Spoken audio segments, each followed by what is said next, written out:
शोभा रसोई में पकौड़े तल रही थी और खुद से बात कर रही थी। ये आलू, गोभी, पनीर और घिया के पकौड़े तो तैयार हो गए, बस अब करेले और बैंगन के पकौड़े भी बना लेती हूँ, थोड़ी देर में ग्राहक आते ही होंगे। अब शोभा ये बोलकर सारे पकौड़े एक बार तलकर रख लेती है और उसके बाद उन्हें एक टोकरी में भर लेती है। जैसे ही वो रसोई से टोकरी लेकर बाहर निकलती है, तभी उसकी सास आरती कहती है, शोभा बहू, तूने सारे पकौड़े एक बार तलकर रख लिए ना? मैं तो कहती हूँ तू इन्हें 2 बार तलकर ले जा और फिर जब भी ग्राहक मांगे उन्हें गर्म करके दे देना। तू तो जानती है कि सिलेंडर की वैसे भी मारा मारी है। माँ जी, आपकी बात बिल्कुल ठीक है। दोबारा से गैस जलाकर ठंडे पकौड़ों को गर्म करूंगी तो गैस ज्यादा लगेगी, पर अगर मैंने पहले से 2 बार पकौड़े गर्म कर दिए और उन्हें तीसरी बार गर्म किया तो उनमें तेल भरने लग जाएगा। इससे हमारे काम का भी नुकसान होगा और साथ ही खाने वाले ग्राहकों का भी। आजकल ऐसे बहुत ही कम बेचने वाले होते हैं जो ग्राहकों के बारे में सोचते हैं। मुझे तुझ पर गर्व है मेरी बहू। माँ जी, मैं पूरे 20 तरह के पकौड़े बेचती हूँ ताकि हर ग्राहक की जरूरत को पूरा कर सकूं। और वैसे भी आपने मुझे इतनी मेहनत से पकौड़े बेचने की इजाजत दी, मेरे लिए तो यही बहुत बड़ी बात है। अच्छा, मैं चलती हूँ, मोहित जी दरवाजे के बाहर मेरा इंतजार कर रहे होंगे। थोड़ी देर में शोभा और उसका पति मोहित ठेला लेकर पकौड़े बेचने के लिए चले जाते हैं। दोनों पकौड़े बेच रहे होते हैं कि तभी वहाँ पर गांव का जमींदार गिरधर आता है और कहता है, क्या बात है, तुम दोनों की दुकान तो बहुत जोरों शोरों से चल रही है। लाओ मेरे 500 रुपए निकालो। जमींदार जी, आप कैसी बातें कर रहे हैं? हम आपको पैसे देते तो हैं, लेकिन रोज शाम के समय देते हैं। फिर आप सुबह सुबह पैसे क्यों मांग रहे हैं? अभी तो हमारी बोहनी भी नहीं हुई है। मुझे तुम्हारी इन फालतू बातों से कोई फर्क नहीं पड़ता, मुझे तो बस मेरे पैसों से मतलब है, जो मुझे अभी के अभी चाहिए। अब शोभा जमींदार से सुबह सुबह बहस नहीं करना चाहती थी, इसलिए वो अपने पास से जमा किए हुए 500 रुपए उसे निकाल कर दे देती है। गिरधर पैसे लेकर चला जाता है। शोभा ने उदास होकर कहा, मैं सब जानती हूँ कि ये निर्दयी जमींदार चाहता है कि हम अपना ठेला इस जमींदार को बेच दें और ये मेरे सारे ग्राहकों पर अपना कब्जा कर सके। अरे ठेला तो मैं फिर भी बेच दूं, लेकिन मैं जानती हूँ कि ना ही ये उन्हें अच्छी क्वालिटी का खाना खिलाएगा और ना ही दाम कम रखेगा। वहीं दूसरी तरफ गिरधर जैसे ही अपने घर जाता है तो उसकी पत्नी कौशल्या उससे पूछती है, और बताओ जी, आज कितने गरीबों के पेट पर लात मारकर उनसे पैसे लेकर आए हो? ऐसा पैसा कभी फलता नहीं है, शायद इसीलिए भगवान ने हमें संतानहीन रखा है। तुम्हारी संतान नहीं हो इसमें मेरी क्या गलती है? और मैं जो भी कर रहा हूँ इस परिवार के लिए ही कर रहा हूँ। सारा पैसा सिर्फ मेरे काम तो नहीं आता, मेरी माँ, मेरे भाई और उसके परिवार के भी काम आता है, इसीलिए जो मैं कर रहा हूँ मुझे करने दो। अब ऐसा ही होता है। कुछ दिन गुजरते हैं और अब गिरधर एक नई चाल चलने की सोचता है। वह शोभा वहाँ पर 20 तरह की सब्जी के पकौड़े बेचती है ना, 20 तरह की सब्जी के पकौड़े तो वो तब बेच पाएगी जब उसे 20 तरह की सब्जी मिलेगी। अब गिरधर ने व्यापारियों से बात करके सब्जी की बिक्री शोभा के लिए बंद करवा दी। शोभा बहुत ज्यादा उदास होकर अपने घर में बैठी होती है। तभी उसका पति मोहित कहता है, शोभा उदास मत हो, उदास होने से किसी भी परेशानी का हल कभी नहीं निकलता, हमें कोई ना कोई रास्ता निकालना ही होगा। मैं क्या करूँ जी, आप जानते हैं ना कि जमींदार हर दिन के 500 रुपए लेता है। वो 500 रुपए तो मैं तब दे पाऊंगी जब मेरे पकौड़े बिकेंगे, और अगर मेरे पास 20 तरह की सब्जी नहीं होगी तो मैं क्या बेचूंगी? तुझे ज्यादा परेशान होने की जरूरत नहीं है बहू।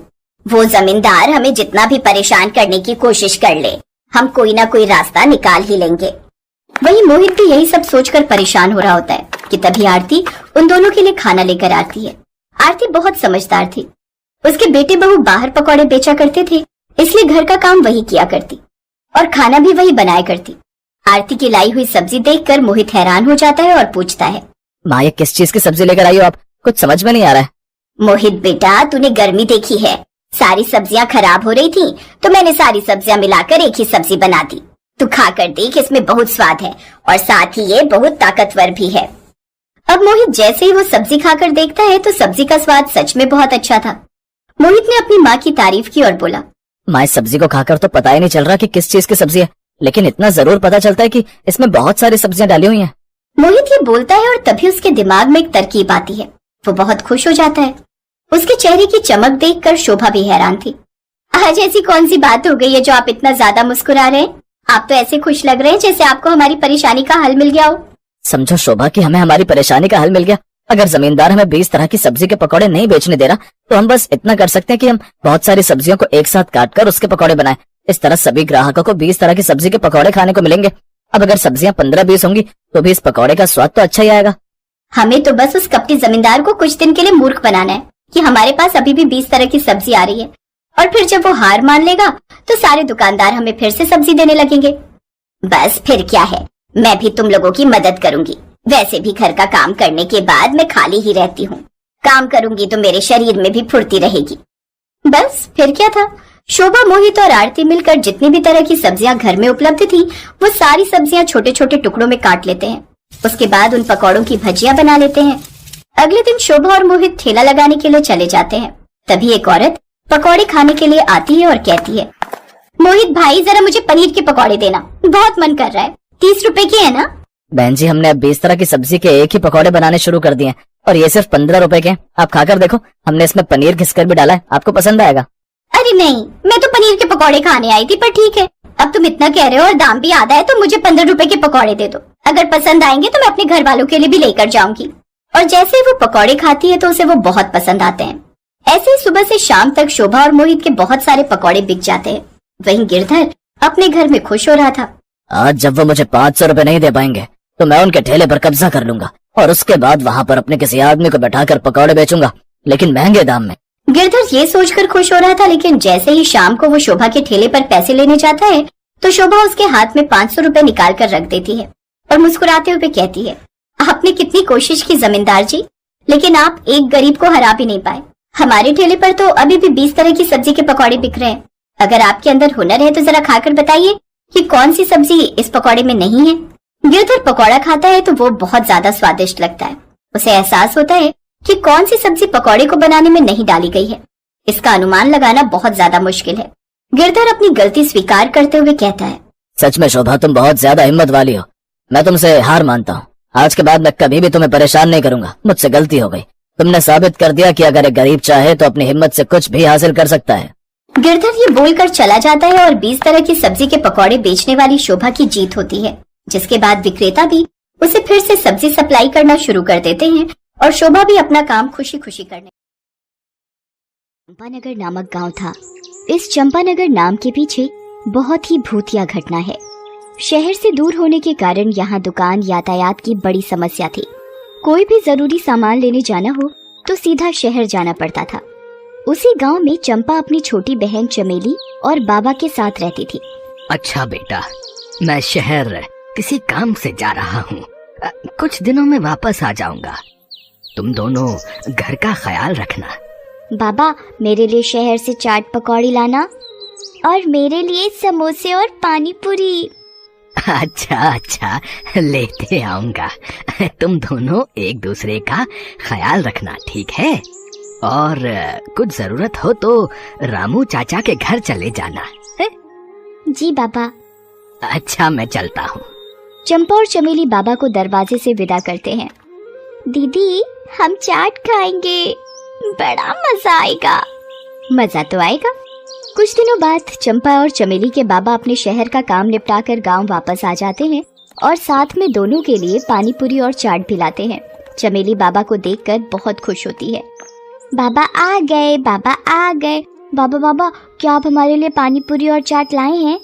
हाँ बेटा, मैं तुम दोनों के लिए ढेर सारी पानी पूरी और कचौड़ियाँ लाया हूँ।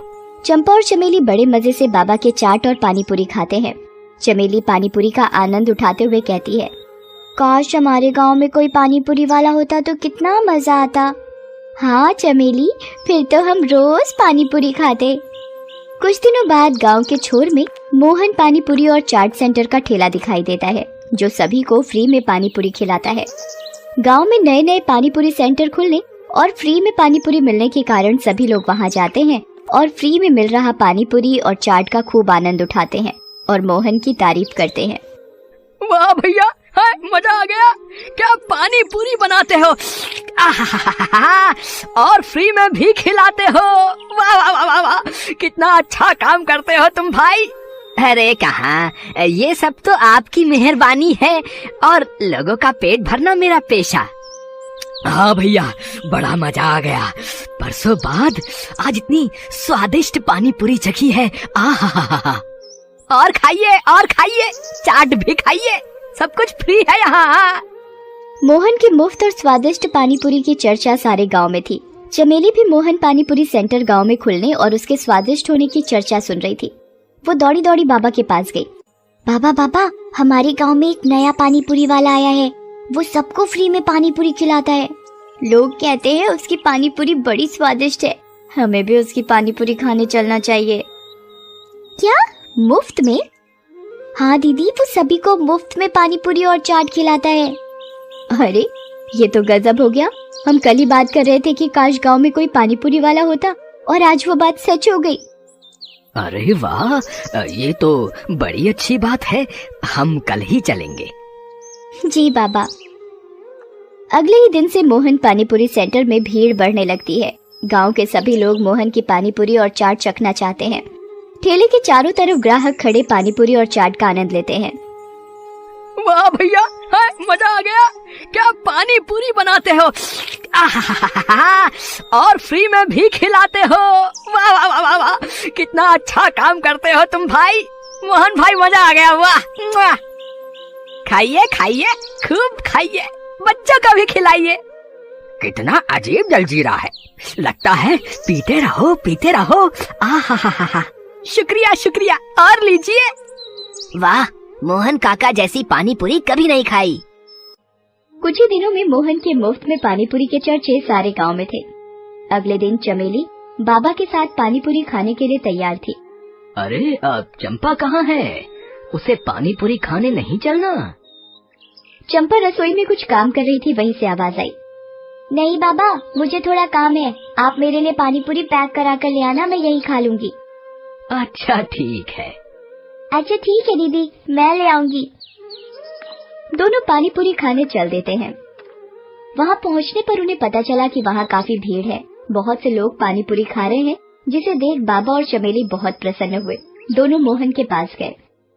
मोहन, अब तुम्हारी पानी पूरी और चाट के बारे में बहुत चर्चे सुने हैं। जरा हमें भी चखाओ, हम भी तो देखें तुम्हारी पानी पूरी कैसी है। चमेली बड़ी खुश थी। अरे आइए आइए, आओ बेटा आओ, ये लो खाओ, खूब खाओ और मजे करो। है सब फ्री में है, पेट भर के खाओ, ये लो। बाबा और चमेली दोनों पानीपुरी खाते हैं और उसके स्वाद में खो जाते हैं। वाह मोहन वाह, जैसा सुना बिल्कुल वैसा ही पाया। आहा, कितनी स्वादिष्ट पानी पूरी है। वाह, मजा ही आ गया। वाह मोहन काका, मजा आ गया। लोग सच कहते हैं, इतनी स्वादिष्ट पानीपुरी तो आज तक ना खाई थी। थोड़ा जलजीरा और मिलेगा? हाँ क्यों नहीं, ये लो और खाओ, लो। चमेली और बाबा दोनों पेट भरकर पानीपुरी खाते हैं। काका, आज तो मजा आ गया। कल फिर आऊंगी। बिल्कुल बिल्कुल बेटा, जरूर आना है, बिल्कुल आना। अच्छा मोहन, एक प्लेट पानी पूरी पैक कर दो। बाबा और चमेली चंपा के लिए पानीपुरी पैक कराकर घर ले आते हैं। चंपा उन्हें घर के करीब आते देख बहुत खुश होती है, लेकिन घर के नजदीक पहुंचते ही उनकी पानीपुरी की थैली को कुत्ते छीन कर ले जाते हैं। ये देखकर चंपा बड़ी निराश होती है। तुम निराश मत हो चंपा, हम कल फिर से पानी पूरी खाने चलेंगे। चंपा खुश हो जाती है। उस रात बाबा और चमेली के पेट में थोड़ी तकलीफ होती है, लेकिन कैसे भी उस रात उन्हें नींद आ जाती है। सुबह होती है तो चंपा को कराहने की आवाज सुनाई देती है। उठकर देखती है तो दो बूढ़े व्यक्ति उसके बाबा और उसकी बहन की जगह लेटे हुए थे। ये मुझे क्या हो गया? दूसरा बूढ़ा आदमी इतना बूढ़ा था कि वो बोल भी नहीं पा रहा था। सामने बूढ़ी दादी और बूढ़े व्यक्ति को देख वो अचंभित हो जाती है। अरे दादी, आप कौन है और यहाँ कैसे? और मेरी छोटी बहन चमेली और बाबा कहाँ हैं? अरे दीदी, मैं चमेली ही हूँ, आपकी छोटी बहन चमेली। पता नहीं कैसे मैं बूढ़ी हो गई। चमेली, तुम इतनी बूढ़ी कैसे हो गई? मुझे नहीं पता दीदी, कल रात तक तो मैं और बाबा ठीक थे, लेकिन आज सुबह होते ही मैं और बाबा।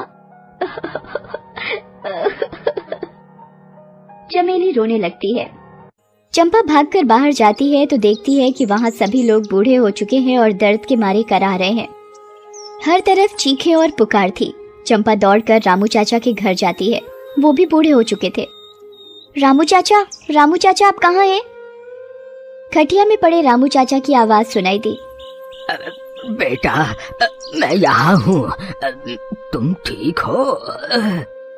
हाँ मैं तो ठीक हूँ रामू चाचा, पर ये सब क्या हो रहा है? सभी लोग बूढ़े कैसे हो गए?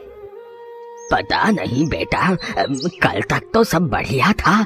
जब से मोहन पानी पूरी और चाट सेंटर की पानी पूरी खाई है, तब से पेट कुछ खराब रहने लगा। और आज सुबह उठा तो पूरा गांव बूढ़ा हो चुका था, और मैं भी।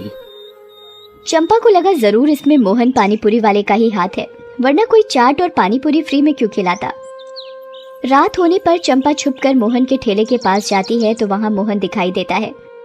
वो जोर जोर से हंस रहा था। ये पानी पूरी नहीं, मेरे रसायन का कमाल था। अब मैं कभी बूढ़ा नहीं होऊंगा। चंपा चुपके चुपके ये सब देख और सुन रही होती है। अच्छा तो ये बात है। मोहन खुशी में इतना पागल हो गया कि उसका रसायन का डिब्बा उसके ठेले से नीचे गिर गया, मगर उसने ध्यान नहीं दिया और वो अपना ठेला लेकर वहां से चला गया। चंपा उस रसायन के डिब्बे को उठाकर घर ले आती है। अगले दिन चंपा बहुत ही स्वादिष्ट पकवान बनाती है और मोहन के पास जाती है। मोहन काका, मुझे भी पानी पूरी खिला दो। चंपा को देख मोहन सोच में पड़ जाता है। अरे ये लड़की कैसे बच गई? कोई बात नहीं, आज इसकी भी उम्र छीन लूंगा। अरे बेटा, आओ आओ आओ, तुम भी खाओ, ये लो है।